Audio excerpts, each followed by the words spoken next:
Good morning. कैसे हैं बच्चों आप लोग? उम्मीद है आप सब लोग अच्छे होंगे। बच्चों ये 10th क्लास के लिए मैं बना रहा हूँ वीडियो। और पिछले वीडियो में आप लोगों से मैं बोला था, जो मैं डाइजेस्टिव सिस्टम के बारे में, ह्यूमन न्यूट्रिशन के बारे में आप लोगों को बताया था।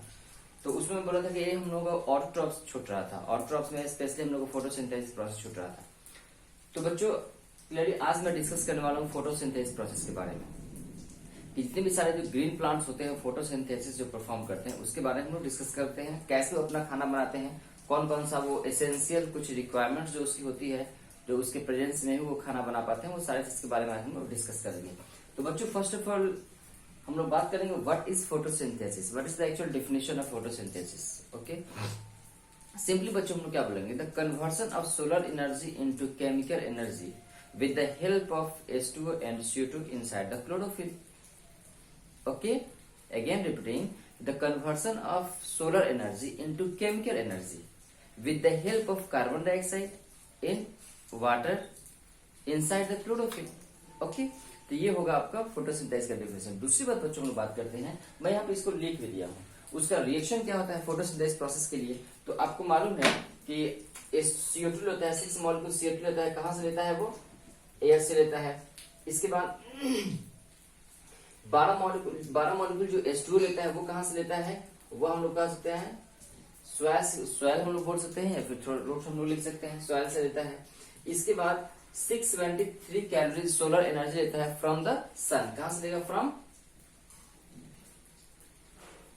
फ्रॉम सन, सूरज से। कहां पे होगा? Inside the chlorophyll. बच्चों क्लोरोफिल कहां रहता है आप सबको मालूम है, 9th क्लास में आप लोगों ने पढ़ा होगा। क्लोरोफिल क्लोरोप्लास्ट के अंदर। क्लोरोप्लास्ट का है प्लास्टिड का पार्ट है। प्लास्टिड क्या है? जो प्लांट सेल्स के अंदर रहने वाले सेल ऑर्गेनल्स है। इसके बाद बच्चों ये कार्बोहाइड्रेट्स के फॉर्म में, ग्लूकोज का फॉर्म में C6H12O6 में प्लस 6 मॉलिक्यूल ऑक्सीजन देता है। इसके बाद 6 मॉलिक्यूल H2O वाटर बॉडीज देता है। ओके, ये इसका फोटोसिंथेसिस का बच्चों रिएक्शन है। इसके बाद बच्चों इसमें क्या होता है कि mechanism of photosynthesis, photosynthesis process होने का एक मैकेनिज्म होता है। वो क्या है इसके बारे में ऑलरेडी आप लोग मैं लिख दिया हूँ। बच्चों सबसे पहले इसमें होता क्या है कि उसमें एक ऑक्सीडेशन रिडक्शन एक प्रोसेस होता है। उस ऑक्सीडेशन रिडक्शन प्रोसेस में क्या होता है, क्लियरली यहाँ पे मैं लिख दिया, आप लोग देख सकते हैं। Oxidation reduction process in which H2O is oxidised. H2O जो होता है वाटर बॉडीज जो होता है वो ऑक्सीडाइज होता है टू ऑक्सीजन O2 में।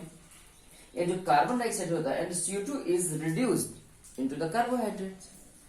ओके, तो H2O अगर ऑक्सीडाइज्ड होगा तो वो ऑक्सीजन बनाएगा, एंड CO2 अगर रिडक्शन इसमें रिड्यूस होगा तो वो कार्बोहाइड्रेट्स बनाएगा। इसके बाद बच्चों हम बात करेंगे कि जो मैकेनिज्म फोटोसिंथेसिस जो प्रोसेस होता है, इसके अंदर कुछ इन्वॉल्व प्रोसेस कुछ होते हैं। वो कौन कौन से इन्वॉल्व प्रोसेस हैं? पहला प्रोसेस बच्चों हम लोग बात करेंगे कि absorption of light energy by the chlorophyll. या बच्चों ये भी हम लोग कह सकते हैं कि ट्रैपिंग ऑफ लाइट एनर्जी या solar energy by the chlorophyll, because chlorophyll is a green pigment which is ability to trapping the solar energy या we can say the light energy. Okay, तो इससे पहला हो गया। सेकेंड बच्चों उसका जो इन्वॉल्वमेंट है प्रोसेस का वो होता है conversion of light energy to the chemical energy and splitting of water into hydrogen and oxygen. Okay, तो ये दो चीज है क्लियरली। एक तो लाइट एनर्जी जब कन्वर्ट करेगा बच्चों तो केमिकल एनर्जी में कन्वर्ट करेगा। दूसरी बात क्लियरली कि वाटर बॉडी जो है वो उसका स्प्लिटिंग होगा, तो वाटर बॉडीज का बच्चों जब स्प्लिटिंग होगा तो किस में टूटेगा? हाइड्रोजन प्लस ऑक्सीजन में टूटेगा। तीसरा बच्चों प्रोसेस होता है इसमें मैकेनिज्म फोटोसिंथेसिस में तीसरा प्रोसेस होता है कि reduction of carbon dioxide to carbohydrate. Carbohydrate का जब रिडक्शन होता है तो वो CO2 का, कार्बन डाइऑक्साइड का जब होता है तो वो कार्बोहाइड्रेट्स बनाता है। इसके बाद बच्चों क्या होता है कि जो मैकेनिज्म फोटोसिंथेसिस होता है उस मैकेनिज्म फोटोसिंथेसिस में हम लोग बात करेंगे केमिकल रिएक्शन उसके अंदर होता है। वह केमिकल रिएक्शन बच्चों 2 टाइप्स का होता है, 2 तरीके का होता है। एक हम लोगों का होता है लाइट रिएक्शन और दूसरा होता है डार्क रिएक्शन। ओके, तो इसके बारे में मैं बात करूंगा। और लाइट रिएक्शन के बाद फिर इसके बाद मैं दोनों डिस्कस कर, पहले मैं लाइट रिएक्शन और डार्क रिएक्शन के बारे में डिस्कस कर लूं। इसके बाद फिर मैं आप लोगों को इसका मैं एक स्क्रीनशॉट में पहले मैं ले लेता हूं आप लोगों के सामने, ठीक है, ताकि मैं इसमें शेयर कर दूंगा ग्रुप में। और इसके आगे का जो लाइट रिएक्शन और जो डार्क रिएक्शन होता है उसके बारे में फिर तो नोट कीजिए, तो फिर मैं उसको मैं बनाऊंगा।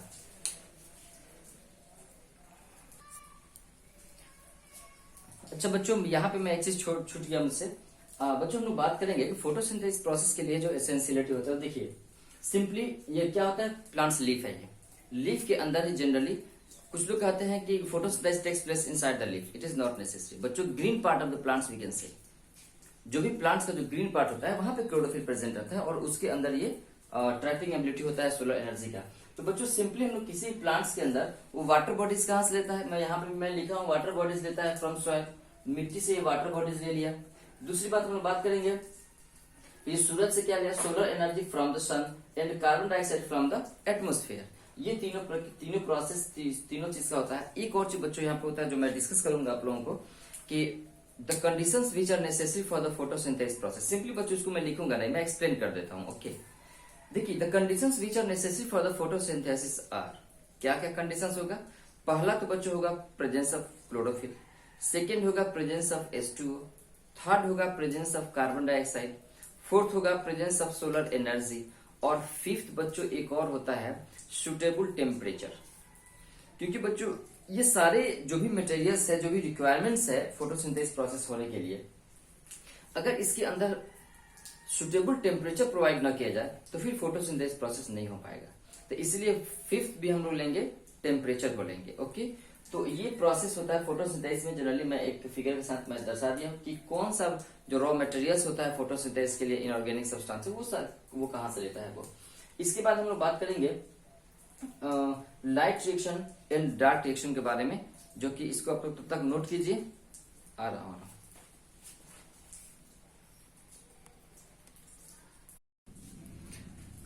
इसके बाद बच्चों हम लोग बात करेंगे मैं लाइट रिएक्शन और डार्क रिएक्शन के बारे में मैं थोड़ा बता दूं आप लोगों को।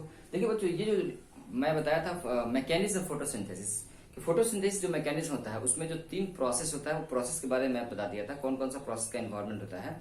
इस प्रोसेस के दौरान दो तरह का बच्चों केमिकल रिएक्शन होता है, और वह केमिकल रिएक्शन होता है, एक होता है हम लोगों का फोटोकेमिकल, ये हम लोग कह सकते हैं उसको लाइट रिएक्शन, और दूसरा जो होता है हम लोगों का वो होता है डार्क रिएक्शन।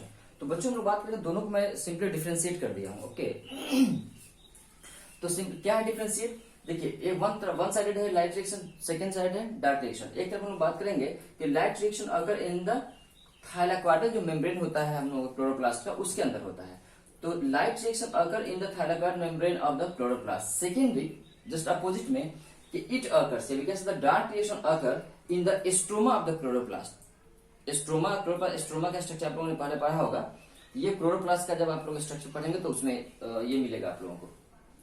दूसरा बच्चों है कि लाइट रिएक्शन हमेशा जब भी होगा तो ये सनलाइट रिप्रेजेंट होगा, इसलिए हम लोग कहते हैं कि it depend on the sunlight, ये सूरज की रोशनी पे डिपेंड रहता है। सेकेंडली बच्चों हम लोग बात करेंगे, it do not depends on the sunlight, there is no need of sunlight okay for dark reactions.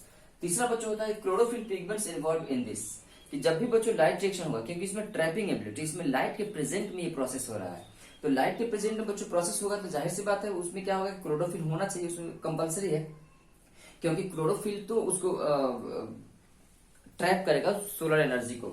तो एक तरफ हम लोग कहेंगे chlorophyll pigments involve in this process, और दूसरी तरफ कहेंगे no any pigments are involve in the case of dark reaction. Next होगा बच्चों ऑक्सीजन इज लिबरेटेड, इसमें ऑक्सीजन लिबरेट होगा, उसमें कार्बन डाइऑक्साइड फिक्स्ड होगा।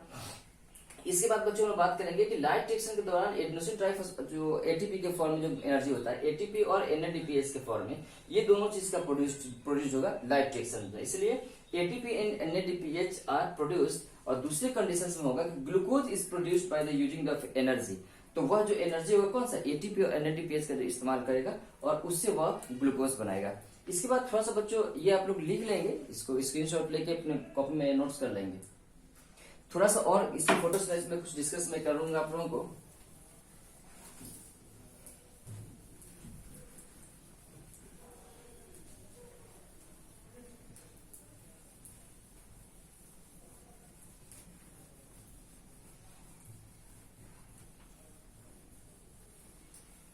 अब बच्चों हम लोग थोड़ा बात करेंगे कि conditions which are necessary for the photosynthesis. Conditions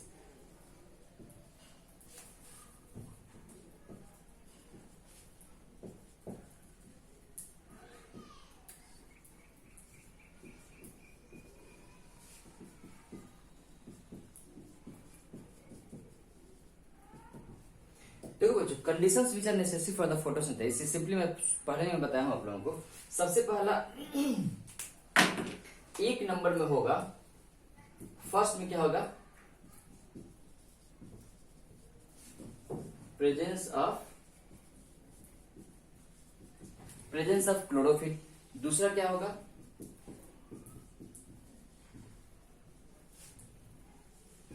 presence of carbon dioxide. तीसरा क्या होगा, प्रेजेंस ऑफ H2O।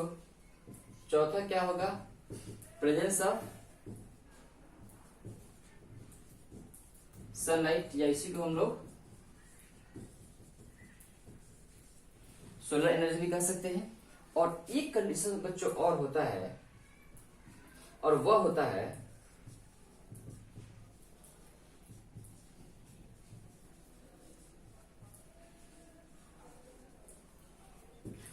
बच्चों सुटेबल टेम्परेचर। अब इसके बारे में क्योंकि क्लास रहता तो मैं लैब में थोड़ा सा और मैं कुछ बताता इसके बारे में और डिटेल्स, ठीक है। मैं आप लोगों को ये फोटोसिंथेसिस प्रोसेस होने के लिए जो स्टोमाटा का इस्तेमाल होता है, जो स्टोमाटा जो ओपनिंग होता है, ये मैं बिल्कुल लाइव देता, क्योंकि आप लोगों को पिछले बैच को मैं ऑलरेडी सब प्रैक्टिकली में बताया था, ठीक है, प्रैक्टिकल करके। आई होप सो लॉकडाउन टूटने के बाद मुझे उम्मीद है, गॉड से प्रेयर है हम लोगों को जल्द से जल्द ये खत्म हो जाए कोरोना वायरस। और इसके बाद मैं आप लोगों को प्रैक्टिकल भी कराऊंगा, लैब भी सब दूंगा, बस स्कूल से नॉर्मल जिंदगी, नॉर्मल लाइफ हम लोगों की हो जाए उसके बाद। और नहीं अगर सपोज अगर ज्यादा समय लगेगा इसमें, तो फिर मैं प्रैक्टिकल का ही मैं वीडियो बनाकर मैं अपलोड कर दूंगा, ओके। तो ये बच्चों है conditions, this all conditions which are necessary for the photosynthesis process. Suppose इसमें अगर कोई भी एक अगर नहीं रहेगा तो फिर फोटोसिंथेसिस प्रोसेस पॉसिबल नहीं है। जैसे मान लीजिए क्लोरोफिल नहीं होगा, जाहिर सी बात है ट्रैपिंग कौन करेगा सोलर एनर्जी का। अगर बच्चों कार्बन डाइऑक्साइड नहीं होगा, तो कार्बन डाइऑक्साइड नहीं होगा तो भी हम लोग का फोटोसिंथेसिस प्रोसेस, ग्लूकोज का फॉर्मेशन नहीं होगा। H2O अगर होगा तो भी पॉसिबल नहीं है कि H2O टूट के फिर ऑक्सीजन प्लस हाइड्रोजन में कैसे हो, कौन टूटेगा। इसके बाद सोलर एनर्जी जो सनलाइट होता है, सनलाइट का भी होना बहुत ही जरूरी है सोलर एनर्जी का। इसके बाद बच्चों, क्योंकि यही सोलर एनर्जी तो केमिकल एनर्जी में कन्वर्ट करेगा। इसके बाद सुटेबल टेम्परेचर का होना। तो बच्चों ऑलमोस्ट 10th क्लास में इतना ही है, ठीक है। तो और फर्दर इसके बारे में भी, इसके आगे अगर कुछ कोई भी नॉलेज चाहिए, इससे और कुछ ज्यादा जानना है, नो प्रॉब्लम, क्योंकि बहुत बड़ा वीडियो नहीं बनाना है, अपलोड होने में बच्चों दिक्कत होती है, तो इसीलिए हम लोग फोटोसिंथेसिस आज रहा। नेक्स्ट वीडियो जो हम लोगों का होगा, हम लोग और टॉपिक हो गया। इसके बाद हम लोग ह्यूमन न्यूट्रिशन के बारे में आप लोगों को बता दिया था, लेकिन बच्चों 10 से 12 मिनट का थोड़ा सा ह्यूमन न्यूट्रिशन में और डिस्कस करूंगा मे बी नेक्स्ट वीडियो में, ठीक है। इसके बाद न्यूट्रिशन जब हो जाएगा, इसके बाद बच्चों हम लोग बात करेंगे रेस्पिरेटरी सिस्टम के बारे में, कि रेस्पिरेशन प्लांट्स के अंदर कैसे होता है और रेस्पिरेशन ह्यूमन बींग्स के कंडीशंस में कैसे होता है। फिर इसके बाद फिर हम लोग ट्रांसपोर्टेशन और एक्सक्रीशंस के बारे में पढ़ेंगे। ओके, आज के लिए इतना ही। Good luck, wait for next video.